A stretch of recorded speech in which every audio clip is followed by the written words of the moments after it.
तो जय हिंद साथियों, सभी को स्वागत है आप सभी का आपका अपना यूट्यूब परिवार जीके जीएस ग्रुप डिस्कशन में। Thank you sir.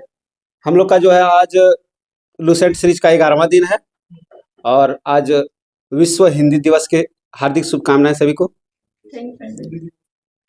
है ना आज हिंदी दिवस। तो हम लोग अभी जो है एंशियंट हिस्ट्री चल रहा था, ठीक है, प्राचीन इतिहास। उसमें जो है हम लोग कल पढ़े थे संगम युग का जो है दो वंश के बारे में पढ़ लिए थे। कौन कौन सा? चोल और चेर, ठीक है, चोल और चेर पढ़ लिए थे। थोड़ा सा रिवाइज कर लेते हैं उसको, ठीक है। बताइएगा संगम युग कहाँ पर? उत्तर भारत में कि दक्षिण भारत में? दक्षिण भारत में। कहाँ पर? दक्षिण भारत में। संगम युग दक्षिण भारत में, ठीक है। संगम मीन्स क्या क्या होता है? संगम का अर्थ क्या होता है? संगम मतलब मिलना, गोष्ठी, ठीक है, गोष्ठी या परिषद, गोष्ठी या परिषद। तो किसका गोष्ठी? कवियों का, ठीक है, कवियों का गोष्ठी, ठीक है, विद्वानों का गोष्ठी। वहां पे क्या करते थे वे सब? अपना जो बोलिए बोलिए। अपना जो, हाँ, अपना जो रचना होता था ना उसको प्रस्तुत करता था, ठीक है। कहाँ पर? संगम के सागर, हाँ, गोष्ठी में, ठीक है। कहाँ पर? गोष्ठी में। अगला बताइएगा कि संगम जो है कितने संगम थी आयोजित हुए थे? तीन संगम, ठीक है। कितने संगम?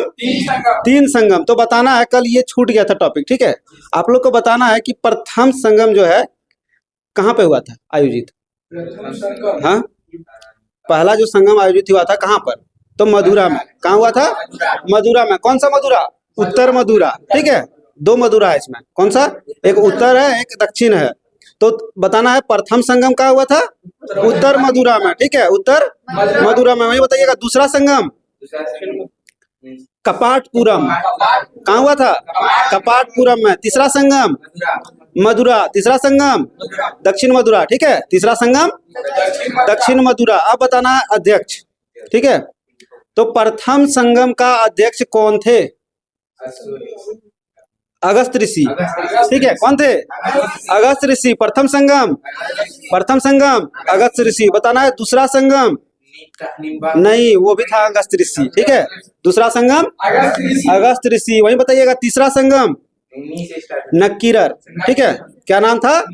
नक्कीरर। तीसरा संगम नक्कीरर। और ये सब तीनों संगम जो है किसके देखरेख में आयोजित हुए थे? तो पांड्य, ठीक है। किसके? पांड्य राजा, ठीक है, पांड्य शासक के देखरेख में ये हुए थे संगम का आयोजित, ठीक है।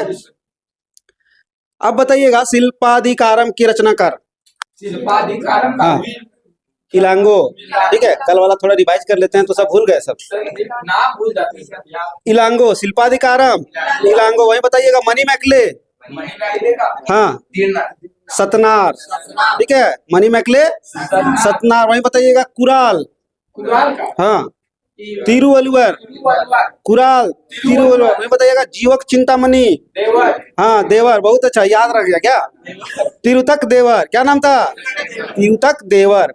अब बताइएगा कि तोल्कापियम, जिसे तमिल का व्याकरण बोला गया, ठीक है, किसे? तोल्कापियम। उसके रचनाकार?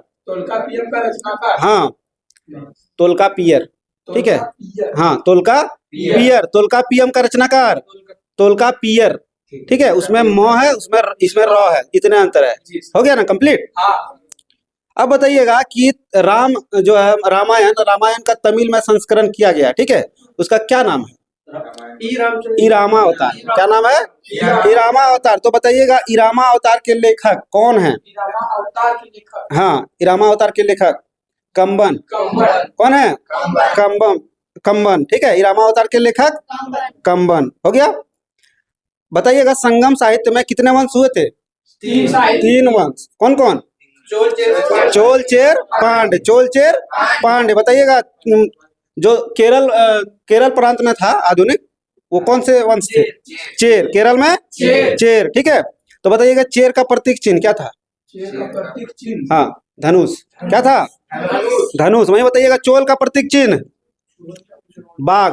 चोल का बाघ। बताइएगा पांड्य का प्रतीक चिन्ह मछली। क्या था? मछली। हो गया। बताइएगा चोल वंश के सबसे प्रतापी शासक? हाँ, करिकाल, ठीक है। कौन थे? करिकाल। और बताइएगा इसका चेर वंश का प्रतापी शासक? चेर वंश तो सेन गुट्टन, ठीक है, सेन गुटवन कौन थे? सेन गुटवन, ठीक है, हो गया रिवाइज। अब हम लोग पढ़ते हैं संगम वंश के तृतीय वंश जो पांड्य वंश थे। कौन थे? पांड्य वंश। तो बताइएगा पांड्य राजाओं में सबसे शक्तिशाली राजा कौन थे? तो जलाई नहीं, नेंडुजेलियन। कौन थे? नेंडुजेलियन। पांड्य राजा का सबसे प्रतापी शासक, हाँ, नेंडुजेलियन। क्या नाम था? नेंडुजेलियन। बताइएगा इसकी राजधानी?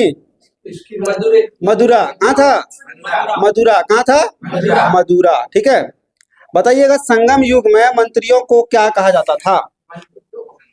हाँ, मंत्रियों को अमाईचान। क्या कहा जाता था? अमाईचान या अमाईचार, अमाईचान या अमाईचार। मंत्रियों को क्या कहा जाता था? अमाईचान। वही बताइएगा राजा के जो न्यायालय थे उनको क्या कहा जाता था? Supreme court. राजा के न्यायालय को मनरम। Very good. क्या कहा जाता था? मनरम, ठीक है। राजाओं मंत्रियों को अमाईचान और न्यायालय को मनरम। हो गया। अगला बताइएगा कि संगम काल में, संगम युग में कितनी सेना होती थी? 4 सेनाएं होती थी, जिसे चतुरंगिनी कहा जाता था। क्या कहा जाता था? चतुरंगिनी, ठीक है। संगम युग में 4 प्रकार की सेना होती थी जिसे चतुरंगिनी कहा जाता था। तो बताइएगा इसमें कौन कौन सी सेना सम्मिलित है? अश्व, गज, उसके बाद रथ, पैदल सिपाही, ठीक है। पहला था अश्व, फिर था गज, उसके बाद रथ भी था और पैदल सिपाही होते थे। हो गया। बताइएगा संगम काल में समय जानने के लिए किसका प्रयोग होता था? जल घड़ी का। कौन घड़ी? जल घड़ी। संगम काल में समय जानने के लिए जल घड़ी का प्रयोग किया जाता था। बहुत अच्छा। बताइएगा कि तमिल प्रदेश में ब्राह्मणों का उदय किस काल में हुआ था? संगम काल में हुआ था। किस काल में? संगम काल में, ठीक है। और कहा गया कि संगम कालीन जो ब्राह्मण होते थे वो मांस भक्षण करते थे, ठीक है। क्या करते थे? सीरा नहीं, सूरा, ठीक है। सूरा पान करते थे और मांस भक्षण करते थे। बताइएगा संगम काल में जो मतलब किसान होते थे उसे क्या कहा जाता था? वेलार। बहुत अच्छा। क्या कहा जाता था? किसान को व्यापार। वही बताइएगा व्यापारियों को क्या कहा जाता था? वेनिगार, ठीक है। क्या कहा जाता था? वेनिगार। व्यापारियों को वेनिगार, किसानों को वेलार, ठीक है। और वही बताइएगा कि दस्तकारों का एक वर्ग था, ठीक है, जो क्या करते थे? रस्सी तथा पशु चर्म मतलब पशु के चमड़े की सहायता से चारपाई एवं चटाई बनाने का कार्य करते थे। उसे क्या कहा जाता था? हाँ, बोलिए बोलिए सर। पुलैयन, ठीक है। उसे कहा जाता था पुलैयन। वो क्या करते थे? चटाई बनाते थे और चारपाई, पुलैयन, ठीक है। बताइएगा शिकारियों की एक जाति थी, उसे क्या कहा जाता था? हाँ, एनियर, ठीक है। एनिमल से एनियर याद रखिएगा, ठीक है। तो शिकारियों का कार्य, शिकारियों की जाति को क्या कहते थे? एनियर। वही बताइएगा लूटपाट करते थे, मलवर, ठीक है। लूटपाट करते थे, मलवर, ठीक है। लूटपाट करके माल को लाता था तो उसको बोलते थे मलवर। हो गया। अगला बताइएगा कि संगम काल में जो है, मतलब संगम काल में जो तमिल व्याकरण था, क्या नाम था उसका? तोल्कापियम, ठीक है। क्या नाम था? तोल्कापियम। तो तोल्कापियम में हिंदू धर्म शास्त्रों में कितने प्रकार के विवाह का वर्णन है? 10 नहीं, 2 आप अपने जोड़ दिए। कोई है तो बताइए, दूसरा कोई है तो बताइए। नहीं है तो 8 गो था। कितना था? 8 प्रकार के विवाह का उल्लेख है, ठीक है। किसमें? तोल्कापियम में। तो बता सकते हैं आप लोग 8 का नाम? नहीं बता सकते? कुछ तो बता सकते हैं, तो बताइए। देव विवाह, बहुत अच्छा। गंधर्व विवाह, असुर विवाह, राक्षस विवाह, पिशाच विवाह, प्रजापति विवाह। सब तो बोलिए, बहुत अच्छा। इसके बाद आर्ष विवाह, ब्रह्म विवाह, ठीक है। तो पहला था ब्रह्म विवाह, फिर था देव विवाह, फिर था आर्ष विवाह, फिर प्रजापति विवाह, ठीक है। फिर असुर था, फिर गंधर्व था, उसके बाद राक्षस और पिशाच, ठीक है। हाँ, अच्छा वाला नहीं आता। हो गया। अब बताइएगा प्रणय विवाह की मान्यता जो है, प्रणय विवाह की मान्यता दी गई थी जिसे क्या कहा जाता था? जिसे पंचतीनय, ठीक है। प्रणय विवाह को पंचतीनय कहा जाता था। बताइएगा संगम काल में प्रमुख खाद्यान्न क्या था? चावल क्या था? चावल। प्रमुख खाद्यान्न चावल। और चावल को दूध में मिलाकर क्या बनाते थे? सांभर। क्या बनाते थे? सांभर। हो गया। अगला बताइएगा कि नर्तक नर्तकियों व गायकों के दल घूम घूम कर मनोरंजन करते थे। क्या करते थे? घूम घूम कर मनोरंजन कराते थे। उसे संगम साहित्य में क्या कहा गया है? चलिए बोलिए। पानर। ठीक है, बानर याद रखिएगा। ठीक है, हाँ, घूम घूम कर नाचते थे, उसे क्या कहा जाता था?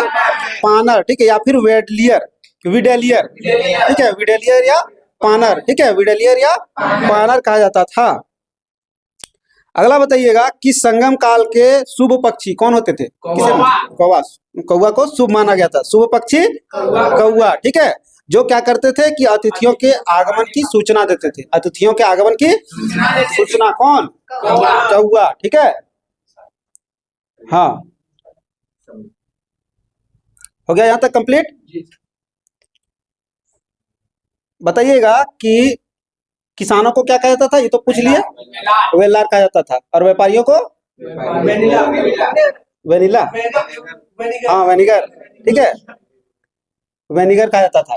अब बताइएगा, संगम साहित्य से पता चलता है कि समाज के निम्न वर्ग में महिलाएं जो है मुख्य खेती का कार्य करते थे। मुख्यतः जो है खेती का कार्य करते थे। कौन? महिलाएं, जिसे क्या कहा गया है? कड़ेसीवर। ठीक है, क्या कहा गया है? कड़ेसीवर। महिलाएं जो खेती करते थे उसे क्या कहा गया है? कड़ेसीवर। ठीक है, अगला बताइएगा, संगम काल में चोलों की चोलों की समृद्धि का मुख्य कारण क्या था? हाँ, वस्त्र उद्योग। बहुत अच्छा, सुविकसित वस्त्र उद्योग। ठीक है, मुख्य कारण क्या था? सुविकसित वस्त्र उद्योग। क्या था? सुविकसित वस्त्र उद्योग। ठीक है, अगला बताइएगा कि अरिका मेडू क्या था? हाँ, जो एक प्रमुख बंदरगाह था। ठीक है, क्या था? बंदरगाह था। तो बताइएगा, अरिका मेडू जो है एक प्रमुख बंदरगाह जो किस वंश से संबंधित है? चोल वंश। कौन वंश से? चोल वंश से। ठीक है, और ये जो है किस देश से व्यापार करते थे? रोम से। कहाँ से व्यापार करते थे? रोम से। ठीक है, अगला बताइएगा कि संगम काल में एक मिस्र नाविक जो है भारत आए थे। ठीक है, मानसून हवाओं के सहारे भारत आप पहुंच गए थे आके, तो उनका क्या नाम है? हिप्पोलस। क्या नाम है? हिप्पोलस। ठीक है, कौन आए थे? हिप्पोलस। मानसूनी हवाओं के सहारे वो जो है भारत आ गए थे, तो उसका नाम है हिप्पोलस। जो कहाँ के थे? मिस्र के। कहाँ के थे? मिस्र के। ठीक है, और उन्होंने ही मानसून के बारे में जानकारी दी थी। ठीक है, सबसे पहले। अगला बताइएगा कि तमिल देश के प्राचीन देवता। हाँ, मुरुगन। कौन थे? मुरुगन। कौन थे? तो बताइएगा, पुष्पाराज ने लकड़ी किसको बेचा था? चंदन की लकड़ी मुरुगन को। किसे बेचा था? मुरुगन को, जो कोंडा रेड्डी के पार्टनर थे। ठीक है, क्या नाम था? मुरुगन। ठीक है, तमिल देश के प्रमुख देवता मुरुगन थे। तमिल देश के प्राचीन देवता मुरुगन, जिसे बाद में जो है सुब्रमण्यम नाम रख दिया। क्या नाम रख दिया था? सुब्रमण्यम नाम हो गया था उसका। तो बताइएगा, मुरुगन का प्रतीक मुर्गन का प्रतीक मुर्गा। उसका जो अस्त्र था, अस्त्र मुरुगन देवता, बर्छा। ठीक है, बर्छा। देखे बर्छा? वाह, बहुत अच्छा। तो क्या चीज वो होता है? भाला होता है, भाला सुने? उसी तरह बर्छा होता है। ठीक है, जोड़ी लगाया जाता है, भाला बर्छा। जैसे होता है ना गोली बंदूक, उसी तरह भाला बर्छा, उसी तरह करके कुछ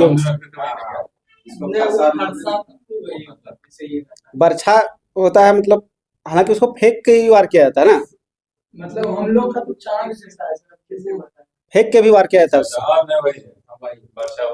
अच्छा, वही फरसान है। हो गया। तो तमिल देश के प्राचीन देवता कौन थे? मुरुगन। ठीक है, और मुरुगन से संबंधित हम लोग सब कुछ देख लिए। अब आते हैं गुप्त साम्राज्य में। ठीक है, कौन सा साम्राज्य? गुप्त साम्राज्य। तो बताइएगा, गुप्त वंश के संस्थापक? श्रीगुप्त। गुप्त वंश के संस्थापक श्रीगुप्त। बताइएगा। हाँ, बोलिए सर। कितना डेसिमल तक का ध्वनि को हम लोग प्रदूषित नहीं मानते? ज्यादा ध्वनि हो रहा है क्या? ज्यादा ध्वनि हो रहा है क्या? हाँ सर, पीछे से आता है। अच्छा, कोई बात नहीं, किसी तरह याद रहना चाहिए। प्रदूषित कर दीजिए पूरा एकदम वातावरण को। ठीक है, ध्वनि प्रदूषित। कोई दिक्कत नहीं, कोई अगला बताइएगा कि जो गुप्त लोग होते थे किसके सामंत थे?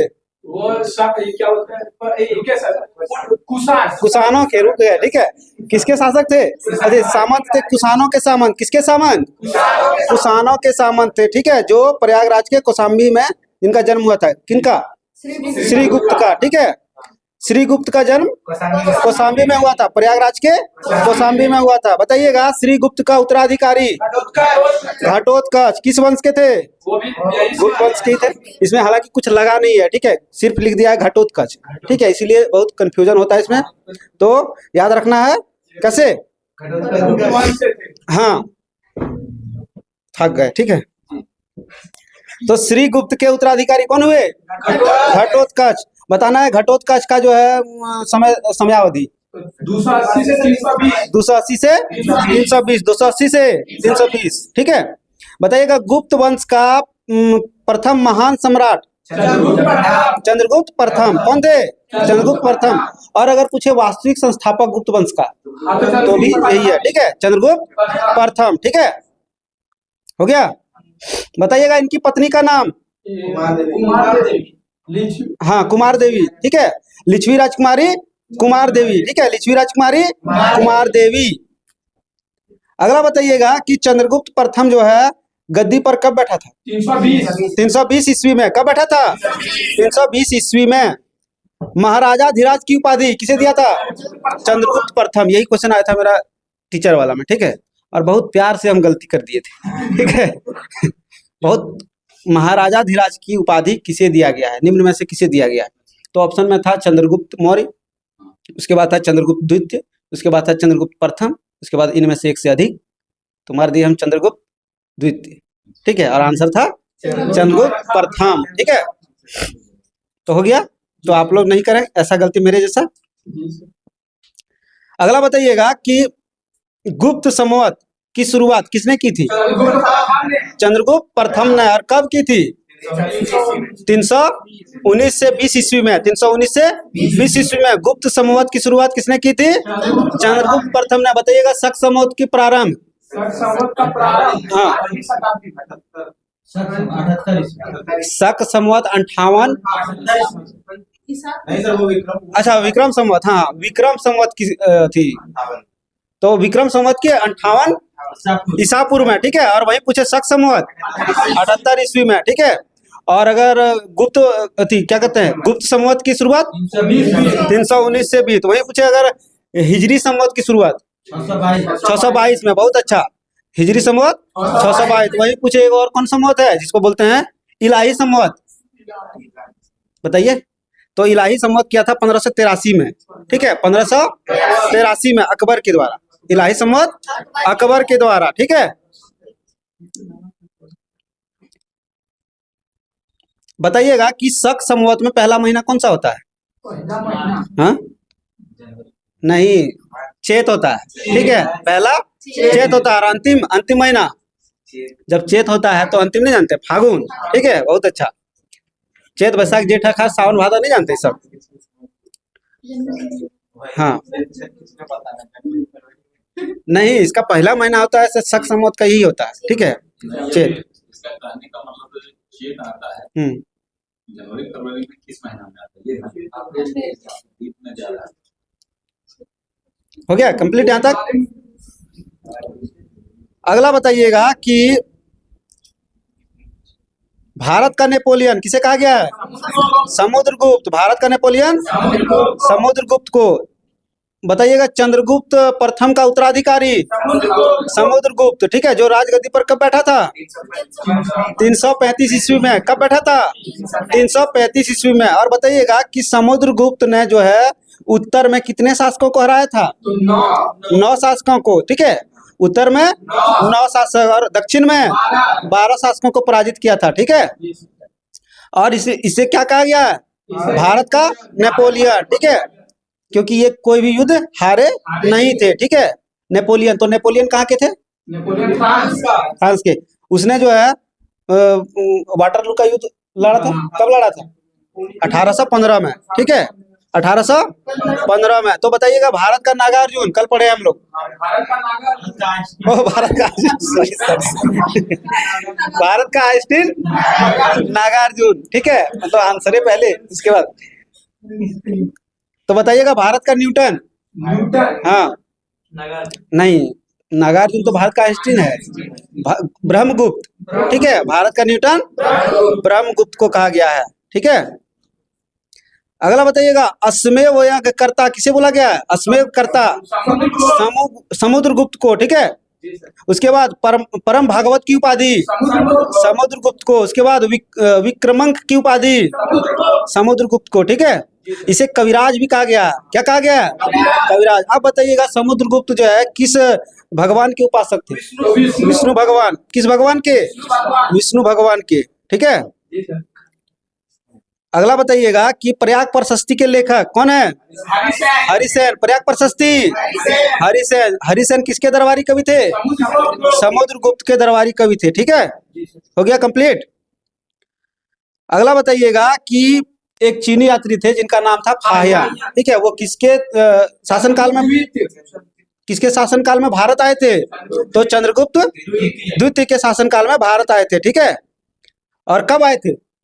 कब आए थे? हाँ 399 में आए थे, ठीक है। 399 में आए और 414 ईस्वी तक रहे थे यहाँ पे, ठीक है।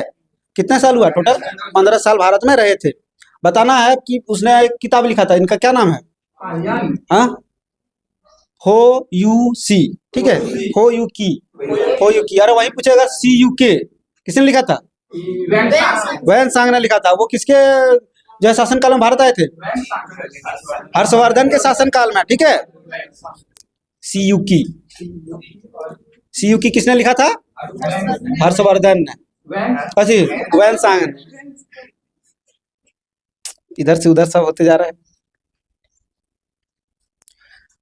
अगला बताइएगा समुद्रगुप्त के उत्तराधिकारी कौन हुए? चंद्रगुप्त द्वितीय, ठीक है। तो समुद्रगुप्त का 2 बेटा था, उनका क्या नाम है? पहला बेटा था रामगुप्त, बड़ा बेटा, ठीक है, जो बड़ा मूर्खा भी था, ठीक है। और एगो था दूसरा चंद्रगुप्त द्वितीय, ठीक है। तो जो रामगुप्त था वो बड़े थे, तो उनको ही गद्दी पर बैठाया गया। ऑटोमेटिक बड़ा जो रहता है उसी को बैठाया गया, ठीक है। तो उनकी एक पत्नी हुआ करती थी, मतलब शादी किए थे, हुआ नहीं करते थे। उनकी पत्नी थी ध्रुवा देवी, ठीक है। उनका क्या नाम था? ध्रुवा देवी, ठीक है। जो बड़े मतलब बड़े घराने की मतलब रानी थी, ठीक है, राजकुमारी थी। तो उनका शादी हुआ ध्रुवा देवी से। उसके बाद क्या? रामगुप्त का शादी हुआ ध्रुवा देवी से, ठीक है। ध्रुवा देवी से शादी हुआ। उसके बाद क्या हुआ? उसी के शासनकाल में एक शक राजा हुआ करता था, ठीक है, जिनका नाम था रुद्रदेव तृतीय। क्या नाम था? रुद्रदेव तृतीय ने, ठीक है। तो रुद्रदेव तृतीय ने उनको एक लेटर भेजा। क्या भेजा? लेटर भेजा। किनको? रामगुप्त को, ठीक है, रामगुप्त को, कि आप जो है अपनी पत्नी को मेरे पास भेजिए और नहीं तो हम आपके राज्य पर आक्रमण करेंगे, ठीक है। क्या करेंगे? आक्रमण करेंगे, ठीक है। तो ये बात सुना चंद्रगुप्त द्वितीय ने। किसने सुना? चंद्रगुप्त द्वितीय ने सुना। तो ये तो डरपोक था, चूंकि कौन? रामगुप्त डरपोक था। ये फैसला लिया, पगलो था थोड़ा सा, फैसला लिया कि नहीं, सबसे बढ़िया रहेगा पत्नी को ले जाकर दे देते हैं, ठीक है। अगर शासन रहा, मतलब मेरा राज्य रहा तो दूसरा शादी कर लेंगे, फिर से शादी कर लेंगे। तो क्या किया? पत्नी को ले जाके मतलब देने का निर्णय ले लिया, ठीक है। तो चंद्रगुप्त द्वितीय ने सुना और उसने क्या किया कि अपना स्त्री का रूप धारण किया और उसके बाद वो पत्नी बन गया उसका और चले गया। हथियार भर लिया था पूरा और चले गया उसके पास, ठीक है। उसके बाद जैसे उसको देखा, घूंघट उठाया, वैसे ही उसने क्या किया? चाकू भोंक दिया उसको, ठीक है। रुद्रदेव तृतीय के पास। अच्छा भूल गए थे क्या? तो रुद्रदेव तृतीय के पास जो है वो चले गए। कौन? चंद्रगुप्त द्वितीय। उसके बाद उसकी हत्या कर दी वहां जाके, ठीक है। उसके बाद वहां से आए लौट के, फिर कहाँ? अपने भाई के पास। क्या नाम था भाई का? रामगुप्त के पास, ठीक है। रामगुप्त के पास आए। उसके बाद बोला क्या तुरे सा निकम्मा रख के क्या करेगा? उसको भी मार दिया, ठीक है। रामगुप्त को भी मार दिया। किसने? तो रामगुप्त की हत्या किसने की थी? चंद्रगुप्त द्वितीय ने, ठीक है। और खुद राजगद्दी पर बैठ गए। कौन? चंद्रगुप्त द्वितीय, ठीक है। कौन बैठ गए? चंद्रगुप्त द्वितीय। हो गया यहाँ तक कंप्लीट। अगला बताइएगा कि शकों पर विजय के उपलक्ष्य में, ठीक है, चंद्रगुप्त द्वितीय ने कौन से सिक्के चलाए थे? चांदी के सिक्के चलाए थे। कौन सा सिक्के? चांदी के सिक्के चलाए थे, ठीक है। और विक्रमादित्य की उपाधि धारण की थी किसने? चंद्रगुप्त द्वितीय ने, ठीक है। तो बताइएगा विक्रमादित्य की उपाधि जो धारण करने वाले कितने व्यक्ति हुए थे टोटल? कल पढ़े थे हम लोग 14, ठीक है। और उनमें सबसे अंतिम कौन थे? नहीं, उसमें सबसे अंतिम थे हेमू, ठीक है। कौन थे? हेमू थे, ठीक है, सबसे अंतिम थे। बताना है, अगर पूछे गुप्त वंश का स्वर्ण काल किसे कहा गया है? स्वर्ण काल तो समुद्रगुप्त के समय नहीं, चंद्रगुप्त द्वितीय, ठीक है, चंद्रगुप्त द्वितीय के शासन काल को कहा गया, गुप्त वंश का स्वर्ण काल कहा गया, ठीक है। अगला बताइएगा कि चंद्रगुप्त द्वितीय के शासन समय में, चंद्रगुप्त द्वितीय के समय में विद्या का प्रमुख केंद्र कहाँ थे? उज्जैन और कौशाम्बी। नहीं, बहुत अच्छा भी बोलने वाले थे हम, ठीक है, लेकिन उज्जैनी और पाटलिपुत्र था, ठीक है, पाटलिपुत्र और उज्जैन था जो चंद्रगुप्त द्वितीय के समय में विद्या का प्रमुख केंद्र था। कौन कौन? पाटलिपुत्र और उज्जैन। हाँ, उज्जैन और पाटलिपुत्र हो गया। बताइएगा कि नवरत्न जो है किसके दरबार में रहते थे? चंद्रगुप्त द्वितीय के, ठीक है। और मुगल काल में बताना है, मुगल काल में अगर पूछे नवरत्न किसके? अकबर के शासन काल में, ठीक है। वहीं बताइएगा कि अष्टदिग्गज किसके शासन काल में? कृष्णदेवराय, ठीक है, कृष्णदेवराय किसके शासन काल में? कृष्णदेवराय, ठीक है। और वही पूछे कि अष्टप्रधान शिवाजी के शासन काल में, ठीक है, अष्टप्रधान। तो इसके बारे में हम लोग आगे पढ़ेंगे, मिडाइल जब पहुंचेंगे, मिडाइल भी है चैप्टर, ठीक है। तो बताना है नवरत्न जो थे वो किसके, अभी हम लोग जो पढ़ रहे हैं वो किसके शासन काल में? चंद्रगुप्त द्वितीय के शासन काल में। तो बताना है नवरत्न के नाम। कालिदास, बहुत अच्छा। शंकु, बहुत अच्छा।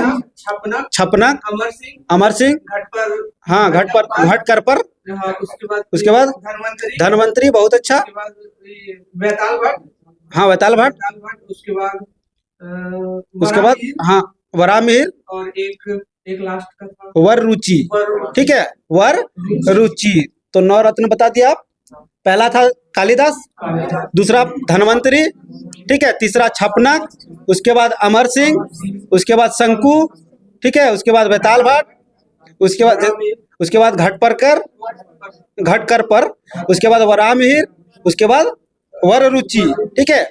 तो ये सब आप क्वेश्चन में आएगा कि बताइए इनमें से कौन सा संबंधित नहीं है, ठीक है, कुछ अलग दे देगा नाम, नवरत्न में कौन से संबंधित नहीं है, ठीक है। तो इसको आप लोग को कंप्लीट करके रखना है, ठीक है। तो ज्योतिष के विज्ञान थे वो कौन थे? नहीं, छपनक थे, ठीक है, जो ज्योतिष के विद्वान थे। कौन थे? छपनक। वास्तुकार शंकु, ठीक है, वास्तुकार कौन थे? शंकु। वही बताइएगा कि खगोल विज्ञानी कौन थे? वरामिहिर। खगोल विज्ञानी वरामिहिर, ठीक है, हो गया कंप्लीट। अगला बताइएगा कि चंद्रगुप्त द्वितीय का सांधी विग्रह सचिव जो शैव के मतावलंबी था उनका क्या नाम था? वीरसेन। क्या नाम था? वीरसेन, ठीक है। जिसने शिव की पूजा के लिए उदयगिरी पहाड़ी पर एक गुफा बनवाया था। कौन सी पहाड़ी पर?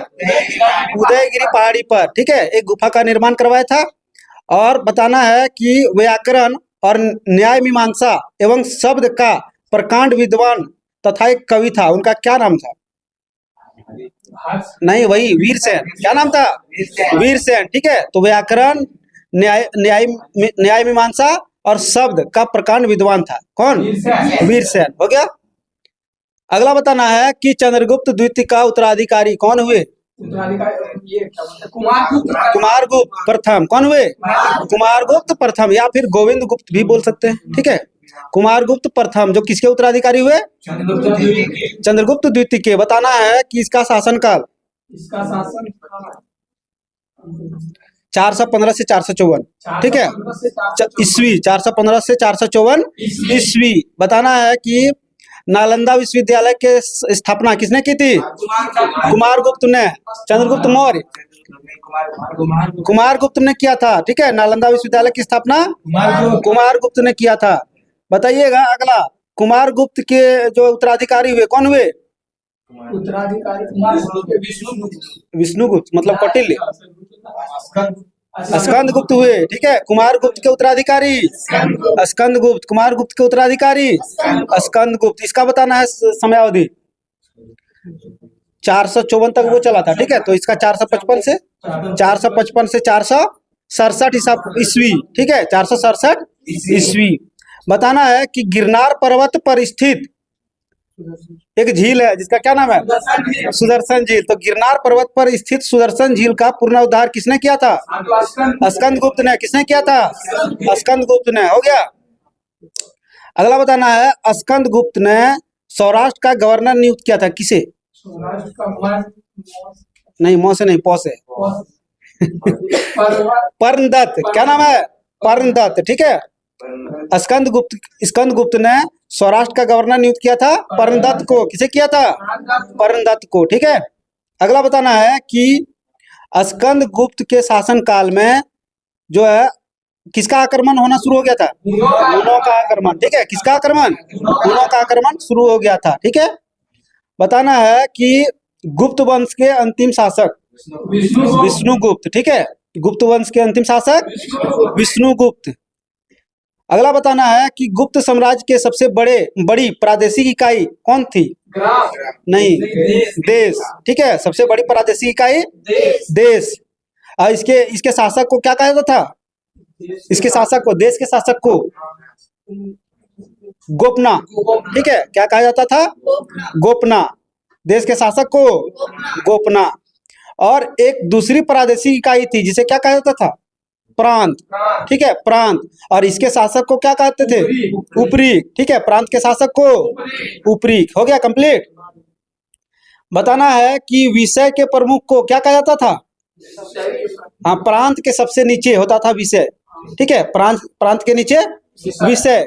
तो विषय के जो है प्रमुख उसको क्या कहते थे? विषयपति। क्या कहते थे? विषयपति, ठीक है। हो गया कंप्लीट। बताना है कि ग्राम सभा का मुखिया कौन होते थे? ग्रामीक। कौन होते थे? ग्रामीक। और अन्य सदस्य को महतर, ठीक है। क्या कहते थे? महतर। ग्राम समूह की सबसे छोटी इकाई को क्या कहा जाता था? पेट। क्या कहते थे? पेट, ठीक है। ग्राम समूह के सबसे छोटी इकाई को पेट कहा जाता था। हो गया कंप्लीट। अगला बताना है कि गुप्त काल में सिंचाई का प्रयोग करने के लिए किसका उपयोग किया जाता था? मतलब सिंचाई करने के लिए किसका प्रयोग किया जाता था? तो रहट विधि का प्रयोग किया जाता था, ठीक है। रहट या घंटी यंत्र का प्रयोग किया जाता था। किसका? हाँ, सिंचाई के लिए रहट का प्रयोग। सिंचाई के लिए रहट का प्रयोग। बताना है श्रेणी के प्रधान को क्या कहा जाता था? ज्येष्ठक। क्या कहते थे? ज्येष्ठक। श्रेणी के प्रधान को ज्येष्ठक। बताना है गुप्त काल में जो है सर्वाधिक व्यापारिक केंद्र कहाँ था? सबसे ज्यादा व्यापारिक केंद्र? नहीं, उज्जैन। कहाँ था? उज्जैन। और उज्जैन किसकी राजधानी है? हाँ, महाजनपद में अवंती की राजधानी, ठीक है। उज्जैन अवंती की राजधानी उज्जैन। बताना है गुप्त राजाओं ने सर्वाधिक कौन सी मुद्राएं जारी की थी? सोने की मुद्राएं। कौन सी मुद्राएं? सोने की मुद्राएं को क्या कहा जाता था? हाँ, दिनार, ठीक है। क्या कहा जाता था? दिनार कहा जाता था। सोने की मुद्रा को दिनार कहा जाता था, ठीक है। और इन्हीं शब्दों के साथ आज का टॉपिक कंप्लीट होता है। अब आएंगे नवल सर और साइंस का टॉपिक कंप्लीट करेंगे। और अगला जो टॉपिक रहेगा वो पेज नंबर 17 लुसेंट का, मतलब नया तो नहीं कर सकते लेकिन नया से एक स्टेप पहले वाला बुक में जो है पेज नंबर 17 गुप्त कालीन प्रसिद्ध मंदिर से लेकर पुष्यभूति वंश या वर्धन वंश का एक पेज रहेगा, मतलब 18 पेज तक, ठीक है। पेज नंबर 18 में। बाकी जो है साथियों, आप लोग को टेलीग्राम चैनल पे होमवर्क डाल दिया जाता है, रोज रोज देख लें। बाकी और भी जानकारी अगर हो तो वहीं से प्राप्त करें और पढ़ के आएं। धन्यवाद। जय हिंद। जय हिंद सर।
गुड इवनिंग दोस्तों। चलिए आज हम लोग का साइंस का 14वां पार्ट प्रकाश है। ठीक है, क्या है? प्रकाश। तो चलिए बताते हैं, बताइएगा आप लोग। ठीक है, न्यूटन के अनुसार प्रकाश एक किससे मिलकर बना है? कणों से मिलकर बना है। किससे? किसके अनुसार? न्यूटन के अनुसार। जिसे क्या कहा जाता है? कणिका कहा जाता है। जिसे क्या कहा जाता है? कणिका कहा जाता है। ठीक है, तो बताइएगा न्यूटन के अनुसार जो बताया गया था प्रकाश एक कणों से मिलकर बना है, इसको किसने सिद्ध किया? किसने सिद्ध किया था? आइंस्टीन ने किया था। आइंस्टीन ने किसकी व्याख्या से इसको सिद्ध किया था? प्रकाश विद्युत प्रभाव। और प्रकाश विद्युत प्रभाव की व्याख्या करने के लिए इनको मिला था नोबेल पुरस्कार। कब? 1921 में। चलिए अगला क्वेश्चन है, किसके अनुसार प्रकाश एक तरंग है? किसके अनुसार प्रकाश एक तरंग है? हाइजेन के अनुसार प्रकाश एक तरंग है। तो किसने इसको सिद्ध किया था? यंग ने। हाइजेन ने बोला था प्रकाश एक तरंग है, जिसको सिद्ध किया था यंग ने। और किसके सहायता से इसको साबित किया था? तो किसके सहायता से साबित किया था कि प्रकाश एक तरंग है? व्यक्तिकरण। ठीक है, हम लोग 4 चीज देखे, फिर से रिवीजन करते हैं। न्यूटन के अनुसार प्रकाश एक कण है, जिसको सत्यापित किसने किया? आइंस्टीन ने। और प्रकाश विद्युत प्रभाव के सहायता से इसको व्याख्या किया। वहीं दूसरी वर्ग की हाइजेन ने क्या बोला? प्रकाश एक तरंग है, जिसको किसने सत्यापित किया? यंग ने। किसकी सहायता से? व्यक्तिकरण की सहायता से। क्लियर है? आधुनिक विचारधारा के अनुसार प्रकाश एक क्या है? कण और तरंगदैर्घ्य दोनों है। सर्वप्रथम प्रकाश का वेग किसने पता लगाया था? सर्वप्रथम प्रकाश का वेग किसने पता लगाया था? रोमर ने। कब? कब लगाया था? 1676। 1674 में क्या हुआ था? जीवित कोशिका का खोज किया था। बहुत कुछ हुआ था। ठीक है, ऐसे बायो में देखा जाए तो 1674 में क्या हुआ था? जीवित कोशिका का खोज किया था। किसने? लुएनहॉक ने। वही मृत कोशिका का खोज किसने किया था? रॉबर्ट हुक ने। कब? 1665। 1665 में 9 साल जोड़े तो क्या हो गया? 1674 जीवित। और वहीं 1676 में रोमर ने वे प्रकाश का वेग का पता लगाया था। और प्रकाश का वेग कितना है? 3 × 10⁸ मीटर प्रति सेकेंड। चलिए बताइएगा ट्रांसपेरेंट का हिंदी क्या होता है? पारदर्शी। क्या होता है? पारदर्शी। तो पारदर्शी जो इस पार से उस पार दिख जाए उसे ट्रांसपेरेंट कहते हैं, या तो पारदर्शी कहते हैं। अर्ध पारदर्शी किसे कहते हैं? हाँ, ट्रांसलूसेंट इंग्लिश में बोलते हैं ट्रांसलूसेंट। अर्ध पारदर्शी थोड़ा थोड़ा दिखी। ठीक है ना, अंशतः प्रकाश आर पार जाएगा। ठीक है, पूरा रूप से नहीं दिखेगा। अपारदर्शी जिसे ओपैक बोलते हैं। अपारदर्शी जिसमें इस पार से उस पार नहीं दिखेगा। जैसे शटर के ऊपर दिख रहा है कुछ नहीं सर, दीवार के उस पार नहीं सर, तो ये सब अपारदर्शी हो गया। ठीक है, चलिए जब प्रकाश किसी सतह से टकरा कर वापस उसी माध्यम में लौट जाता है, यह घटना को क्या कहते हैं? प्रकाश का परावर्तन। प्रकाश के परावर्तन के फलस्वरूप किसमें कमी आती है? हाँ, तीव्रता और आयाम। क्योंकि तीव्रता किस पर निर्भर करती है? आयाम पर। तो तीव्रता और आयाम में कमी आती है, जबकि तरंगदैर्घ्य और आवृत्ति नहीं बदलती है। आपतित किरण, परावर्तित किरण और अभिलंब तीनों कहाँ होते हैं? एक ही तल में। समझ गए होंगे? ठीक है, ये है जैसे यहाँ से जो आया उसे क्या बोलेंगे? आपतित। जो गया और ये जो अभिलंब, तीनों एक ही तल पर है। चलिए बहुत अच्छा। आपतन कोण, परावर्तन कोण के क्या होते हैं? बराबर। ये जो है अगर माने आई और ये आर, ठीक है, तो ये दोनों जो होता है इक्वल होता है। ठीक है, ये पूछा गया अभी क्वेश्चन था कि अगर आपतन कोण 20 डिग्री है तो परावर्तन कोण क्या होगा? 20 डिग्री होगा। कोई दिक्कत नहीं सर। प्रकाश से गेज किस सिद्धांत पर कार्य करता है? प्रकाश गेज किस पर करता है? परावर्तन के सिद्धांत पर। परावर्तन के सिद्धांत पर। पेरिस्कोप में कितने दर्पण होते हैं? कौन दर्पण होते हैं उसमें? समतल दर्पण। कितने समतल दर्पण होते हैं? 2 समतल दर्पण होते हैं। और पेरिस्कोप का समतल दर्पण कितने डिग्री के कोण पर बने होते हैं? 45 डिग्री कोण पे। कितने? 45 डिग्री कोण पे। प्रकाश का किसी चमकीली सतह पर आपतित होना क्या कहलाता है? नियमित परावर्तन कहलाता है। ठीक है, प्रकाश का किसी चमकीली सतह पर आपतित होना नियमित परावर्तन कहलाता है। बहुत अच्छा। चांदी का सबसे अच्छा परावर्तक,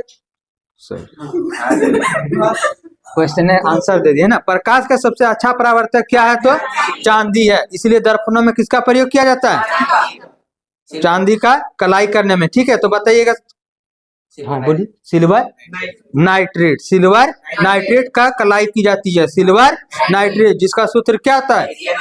AgNO3। AgNO3। वही सिल्वर ब्रोमाइड का उपयोग, हाँ सर, सिल्वर ब्रोमाइड का प्रयोग, सिल्वर आयोडाइड का प्रयोग होता है कृत्रिम वर्षा। सिल्वर ब्रोमाइड का होता है फोटोग्राफी। वेरी गुड, फोटोग्राफी में होता है। चलिए, तीनों देख लिए। सिल्वर नाइट्रेट का दर्पण के पीछे कलाई किया जाता है। सिल्वर ब्रोमाइड का प्रयोग फोटोग्राफी में होता है। सिल्वर आयोडाइड का प्रयोग कृत्रिम वर्षा कराने में होता है। समतल दर्पण कैसा प्रतिबिंब बनाता है? वो सीधा बनाएगा, वस्तु के बराबर बनाएगा, आभासी बनाएगा। ठीक है, काल्पनिक को ही आभासी बोलते हैं। तो काल्पनिक या आभासी कुछ भी रहे। ठीक है, समतल दर्पण काल्पनिक या आभासी प्रतिबिंब बनाता है। समतल दर्पण प्रतिबिंब का आकार वस्तु के आकार के बराबर होते हैं। समतल दर्पण में कैसा प्रतिबिंब बनेगा? उल्टा कि सीधा? सीधा बनेगा। तो हम लोग 3 चीज देखें, आभासी बनाएगा, वस्तु के बराबर बनाएगा और सीधा बनाएगा। कौन सा दर्पण? समतल दर्पण। किसी वस्तु की पूरी लंबाई को देखने के लिए दर्पण की लंबाई वस्तु की लंबाई की कितनी होनी चाहिए?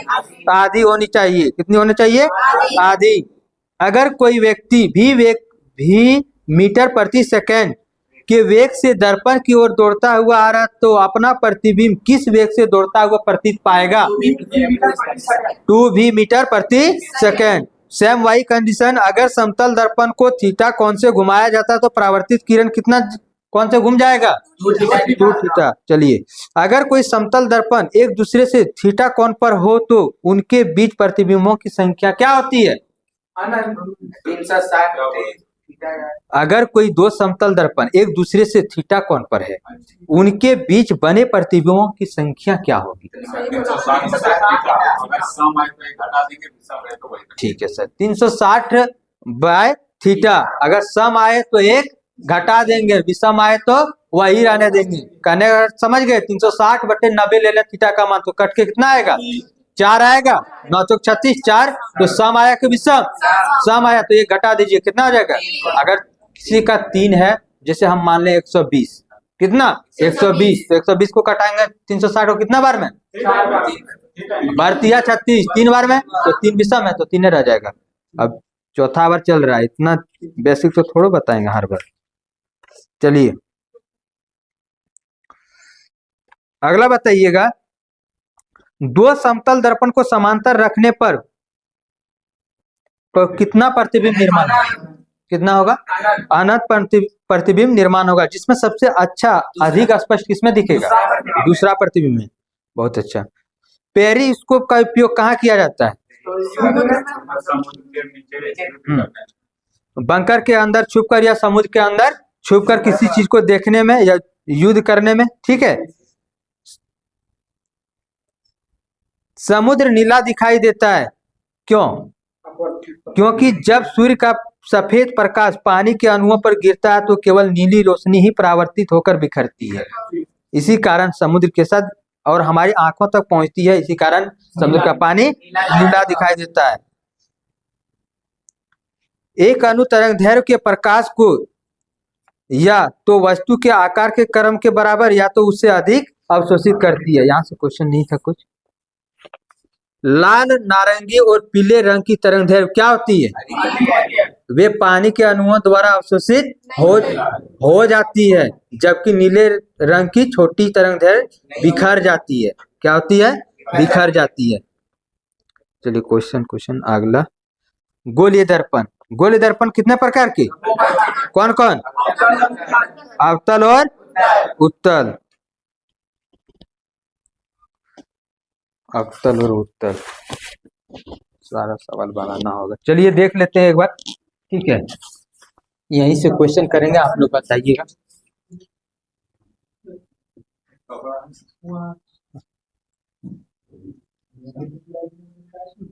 बताइएगा, अवतल दर्पण में जो बारीकी बना रहता है किधर बना रहता है?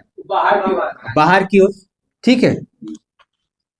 ये क्या हो गया? अनंत, ये सेंटर, ये फोकस, और ये जो है वो पोल, जिसको क्या कहते हैं? ध्रुव, ठीक है। अगर हम किसी वस्तु को अनंत पर रखेंगे तो बताइएगा आप लोग, इसका प्रतिबिंब कहाँ बनेगा? कहाँ बनेगा? F पर, फोकस पर। कहाँ बनेगा? फोकस पर। अगर हम किसी वस्तु को अनंत और सेंटर के बीच में रखेंगे,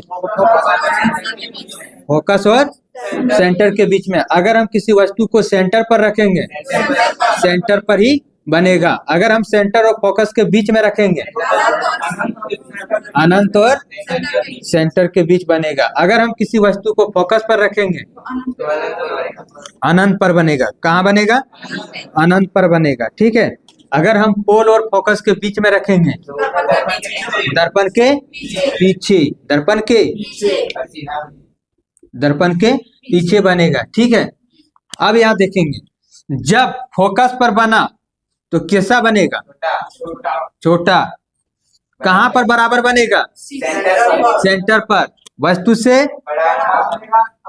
चलिए, जब ये उल्टा बना तो कैसा बनाएगा? कैसा बनाएगा?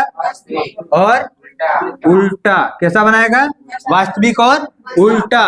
और जैसे यहाँ चल जाएगा तो काल्पनिक सीधा, वस्तु से बड़ा, ठीक है। अब यहाँ से क्वेश्चन आएगा, ठीक है। क्या आएगा कि अगर अनंत पर रखें तो प्रतिबिंब कहाँ बना?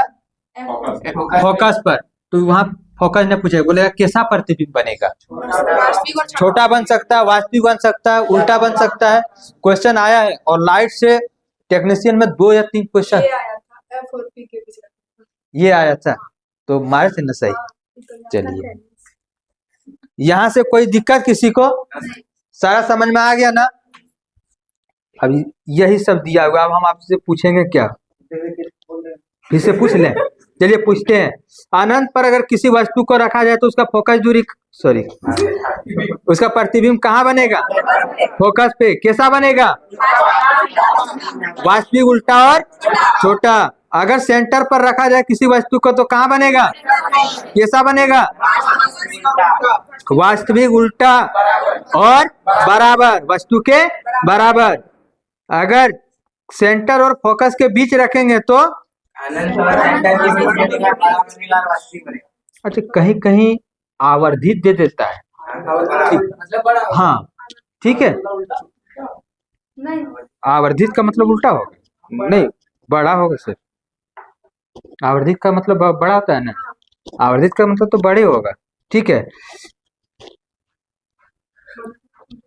हाँ, बड़ा ही होगा, ठीक है। वो क्या होता है जाना, अंशतः बहुत बड़ा उसको नहीं बोल सकते।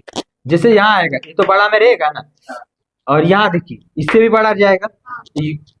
एक बार पूछा गया था कि अवतल दर्पण कैसा प्रतिबिंब बनाता है? ऑप्शन में था छोटा, बराबर, बड़ा। बड़ा होता है, ठीक है। तो कैसा बनाएगा? तीनों बनाएगा, ठीक है। तो हमको लगता है अवतल दर्पण में कोई दिक्कत नहीं होनी चाहिए। क्या एक और है, पोल और फोकस के बीच में अगर वस्तु को रखा जाए दर्पण के, कैसा बनाएगा? आभासी, सीधा और वस्तु से बड़ा। आभासी को ही काल्पनिक, काल्पनिक को ही आभासी कहते हैं। कोई दिक्कत नहीं सर। उत्तल दर्पण में तो दूसरा होगा, सेम उल्टा ही चलेगा। दर्पण सूत्र क्या होता है बताइएगा? दर्पण सूत्र, चलिए क्या होगा?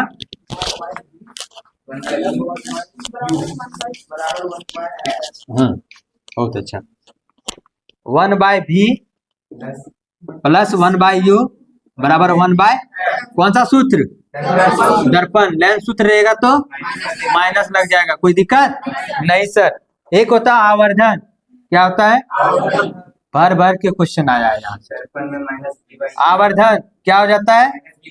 माइनस वी बाई यू, ये दर्पण में, लेकिन लेंस में वी बाई यू। ठीक है, अब हम लोग देखते हैं, क्या देखते हैं, यहाँ वी बाई यू तो ले लिया निकालने के लिए, लेकिन कहाँ भी कहाँ यू होता है वो जानना है। ठीक है, कहाँ माइनस और पॉजिटिव, इधर क्या ले लें, अवतल दर्पण, ऑनलाइन में नहीं दिख रहा होगा तो कोई दिक्कत नहीं, सुनिएगा।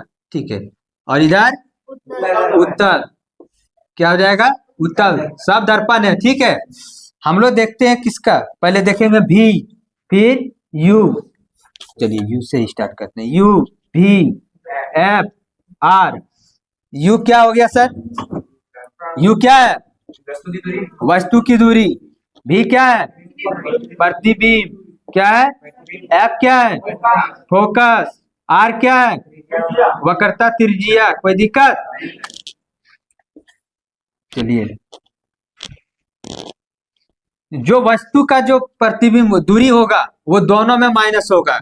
ठीक है, दोनों में माइनस होगा, अवतल दर्पण में भी और उत्तल दर्पण में। लेकिन प्रतिबिंब जो होगा अवतल दर्पण में जब वास्तविक बनाएगा, कैसा, क्योंकि ये तो दोनों बनाएगा ना, वास्तविक। ठीक है, वास्तविक रहेगा तो माइनस और काल्पनिक रहेगा तो प्लस। बहुत अच्छा। और उत्तल दर्पण पॉजिटिव ही बनाएगा, कैसा बनाएगा, पॉजिटिव। फोकस दूरी जो होगा अवतल दर्पण माइनस बनाएगा, उत्तल दर्पण प्लस बनाएगा। वक्रता त्रिज्या माइनस और ये प्लस। वक्रता त्रिज्या बराबर फॉर्मूला एफ बराबर क्या होता है, आर बाय 2। अगर ये माइनस है, अगर ये माइनस है तो आर बराबर भी माइनस नहीं आ जाएगा। तो इसका मतलब फोकस दूरी अगर बराबर है, माइनस है, तो वक्रता त्रिज्या भी क्या होगा, माइनस होगा। क्लियर। चलिए बताइएगा, अगर अवतल दर्पण में वास्तविक प्रतिबिंब बना रहा है तो पॉजिटिव की नेगेटिव, भी कैसा होगा, नेगेटिव। भी का मतलब दिमाग में बैठा लीजिए, प्रतिबिंब। इसी में गलती हुआ है सर, मिस्टेक किए हैं। ठीक है, खुद मिस्टेक किए हैं। सावधानी, हटी तो दुर्घटना घटी। ठीक है, तो वो सब ध्यान दीजिएगा। वहाँ इतना अच्छा अच्छा ऑप्शन आपको देगा ना, जिसको हम लोग साधारण भाषा में बोलते हैं लॉलीपॉप। ठीक है, और खाते हैं, धोखा खा जाते हैं, नीचे न लगता है। चलिए यहाँ तक किसी को कोई प्रॉब्लम नहीं ना। चलिए नेक्स्ट बताइएगा आप लोग, वास्तविक और उल्टा प्रतिबिंब के लिए आवर्धन कैसा होगा, वास्तविक और उल्टा। अगर आ जाए माइनस में, अगर माइनस में आंसर आ जाएगा तो आवर्धन कैसा बनेगा, पॉजिटिव बनेगा। सर हम बोल रहे हैं क्या, सुनिएगा। अगर m बराबर नेगेटिव आ जाए तो कैसा प्रतिबिंब बनेगा, वास्तविक और उल्टा। अगर आवर्धन माइनस में आ जाए तो वास्तविक और उल्टा। अगर आवर्धन पॉजिटिव में आ जाए तो वास्तविक, काल्पनिक और सीधा। क्लियर। भी यू। चलिए आगे, आगे क्या है, प्रतिबिंब की प्रकृति कैसी होती है, काल्पनिक, सीधा। अच्छा ये बनाएंगे तब, ठीक ना। एक दिया है नॉमेरिकल, तो हटाइए उस सबको, बना लीजिएगा घर में। अगला बताइएगा, गाड़ी के हेडलाइट में कौन सा दर्पण का प्रयोग किया जाता है, अवतल दर्पण। गाड़ी के हेडलाइट में, गाड़ी बनाने वाले दर्पण में, सोलर प्लेट, रोड पर लगे परावर्तक, उत्तल दर्पण। कैसा, उत्तल दर्पण।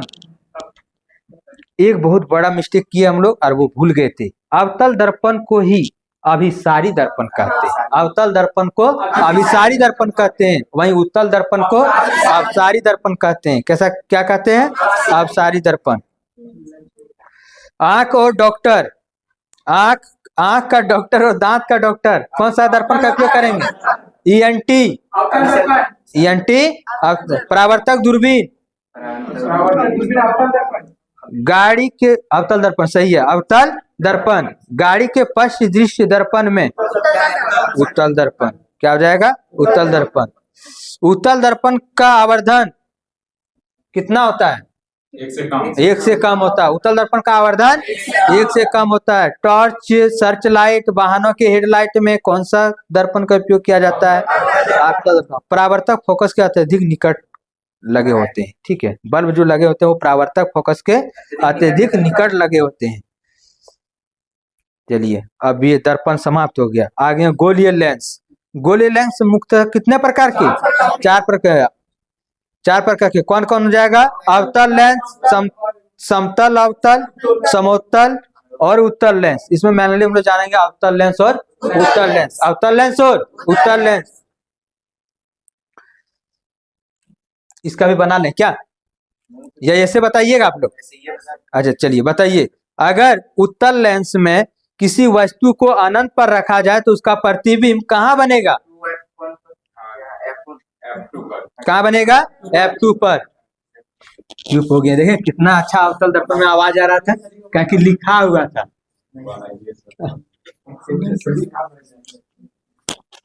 अरे सोचते रहिए आप लोग, कितना पढ़ाने के बावजूद जो सोच रहे हैं आप।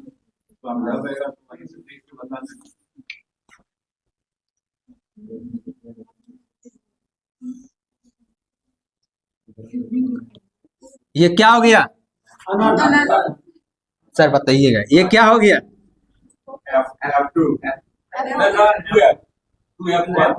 टू F1 टू F2 यहाँ होता है। यहाँ होगा ना सर?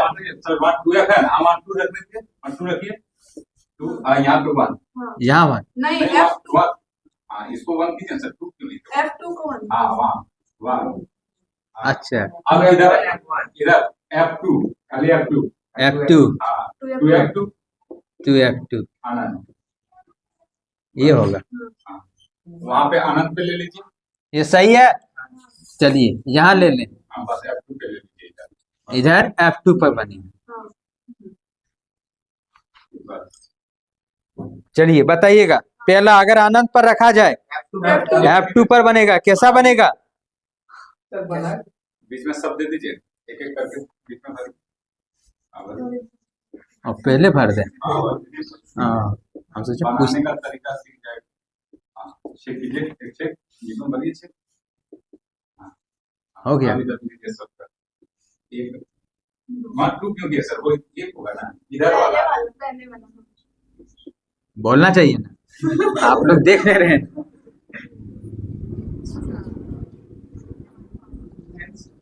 इधर ले लीजिए।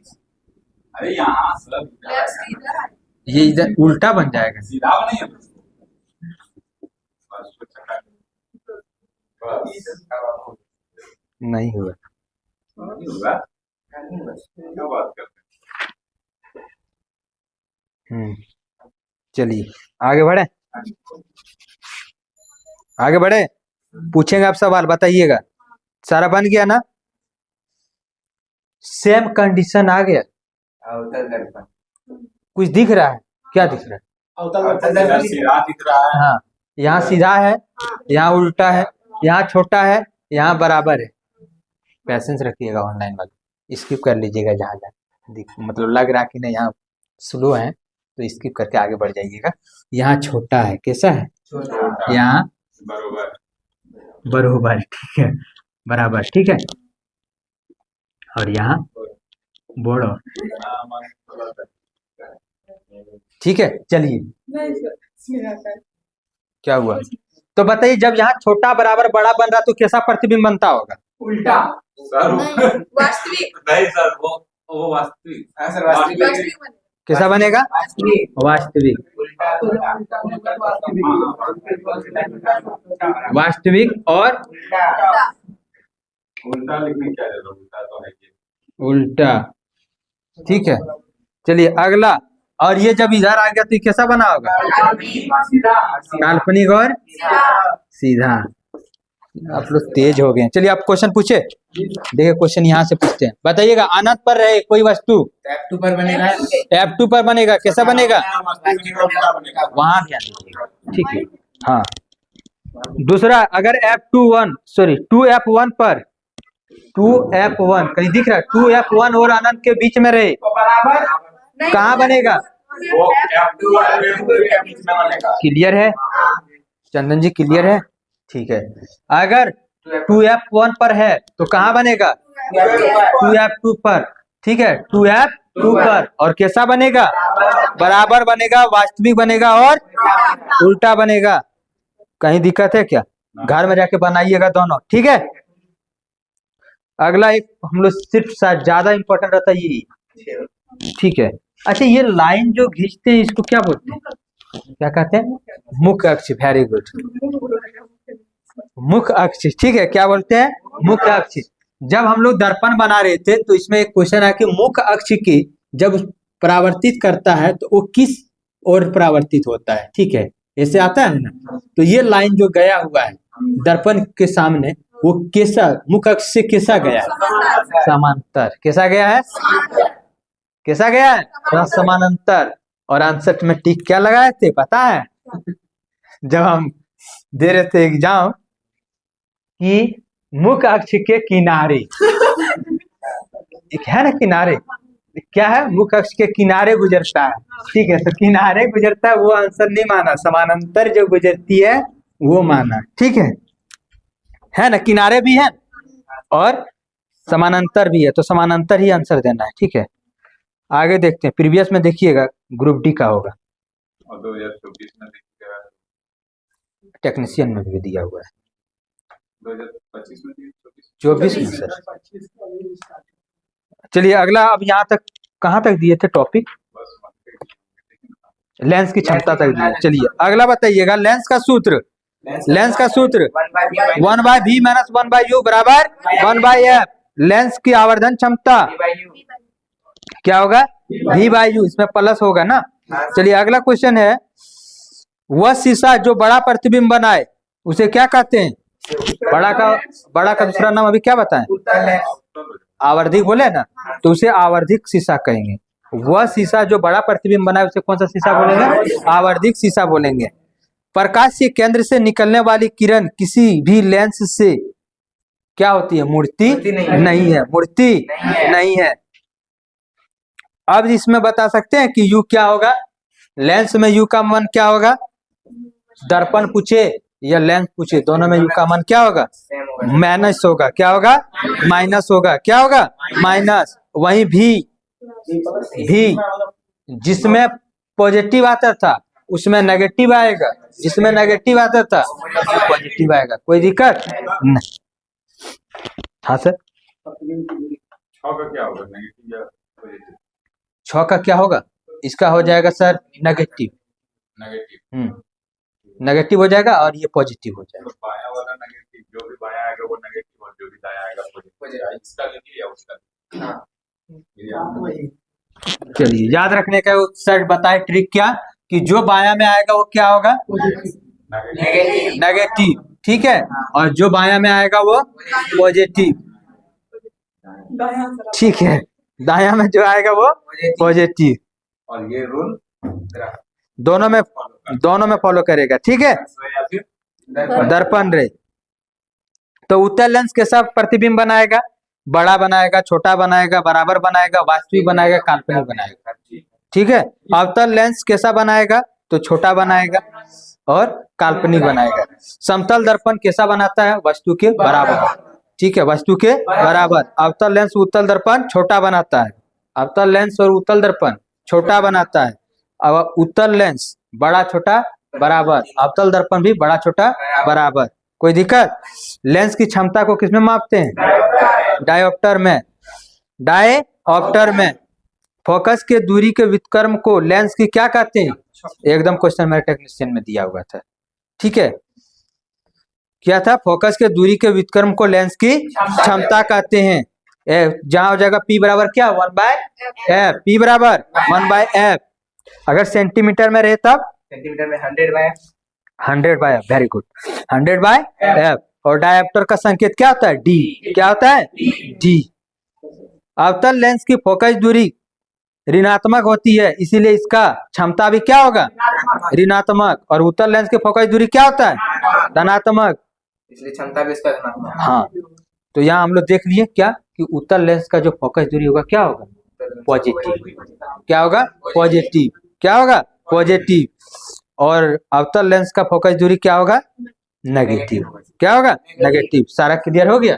इधर से तो VU हो गया था क्लियर, वहां F भी हो गया। चलिए तो आज का टॉपिक यहीं तक था, ठीक है। अगला टॉपिक प्रकाश का कंप्लीट हो जाएगा, प्रकाश पूरा। प्रकाश पूरा रहेगा, ठीक है, प्रकाश पूरा रहेगा साइंस में। और ऑल्यूशन में टॉपिक तो सर बता ही दिए हैं। तो बहुत बहुत धन्यवाद आप लोग को। अगर अच्छा लग रहा है तो शेयर जरूर करें, ठीक है, और सब्सक्राइब करें। तो मिलते हैं नेक्स्ट क्लास में। Thank you sir.